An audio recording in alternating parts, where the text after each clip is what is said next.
नेपाल में भयानक हिंसा के बाद सत्ता परिवर्तन देखने को मिला है। पूर्व prime minister KP Sharma Oli ने अपने पद से इस्तीफा दे दिया और उनकी सरकार गिर गई। वहीं अब नेपाल की पूर्व चीफ जस्टिस रही सुशीला कार्की को अंतरिम पीएम बनाया गया है। लेकिन अब सवाल ये कि आखिर सुशीला कार्की हैं कौन, जिन पर नेपाल की जनता ने भरोसा दिखाया। चर्चित न्यायाधीश और नामचीन लेखक होने के नाते सुशीला कार्की को जिंजी का समर्थन मिला है। 5000 से ज्यादा लोगों की बैठक में ज्यादातर सदस्यों ने सुशीला कार्की के नाम पर सहमति दर्ज कराई है। बतौर जज अपने कार्यकाल में सुशीला कार्की न सिर्फ भ्रष्टाचार बल्कि आतंकवाद के खिलाफ भी सख्त रुख अपना चुकी हैं।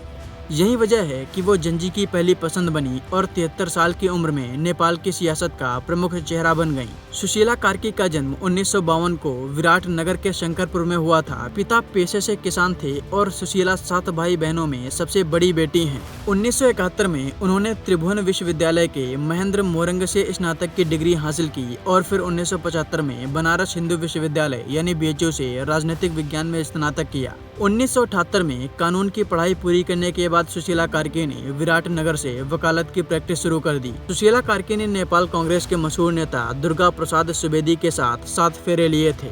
दोनों की मुलाकात बनारस हिंदू विश्वविद्यालय में हुई थी, जिसके बाद दोनों ने शादी कर ली। सुशीला कार्की के पति सुवेदी का नाम 1970 में नेपाल कांग्रेस के युवा क्रांतिकारियों में शामिल था। उस दौरान वीरेंद्र शाह नेपाल के राजा थे। क्रांतिकारियों को सशस्त्र विद्रोह के लिए 30 लाख रुपए जुटाने थे, लिहाजा सुवेदी ने रॉयल नेपाल एयरलाइंस के विमान को हाईजैक कर लिया था। 2018 में सुवेदी ने इस हाईजैक पर एक किताब भी लिखी, जिसका शीर्षक विमान विद्रोह था। कई सालों तक वकालत में नाम कमाने के बाद 2007 में सुशीला कार्की को वरिष्ठ अधिवक्ता बनाया गया और 2009 में वे नेपाल के सुप्रीम कोर्ट की पहली महिला मुख्य न्यायाधीश बन गईं। 2016 में सुशीला फिर से नेपाल की सुप्रीम कोर्ट की 24वीं मुख्य न्यायाधीश बनी। हालांकि इस दौरान शेर बहादुर देउबा सरकार उनके खिलाफ महाभियोग प्रस्ताव लाई थी, जिसे बाद में वापस ले लिया गया था। नेपाल में सुशीला कार्की को पीएम बनाए जाने को लेकर विदेशी मामलों के जानकार रुबिंदर सचदेवा का बयान सामने आया है। आइए आपको सुनवाते हैं उन्होंने क्या कहा है।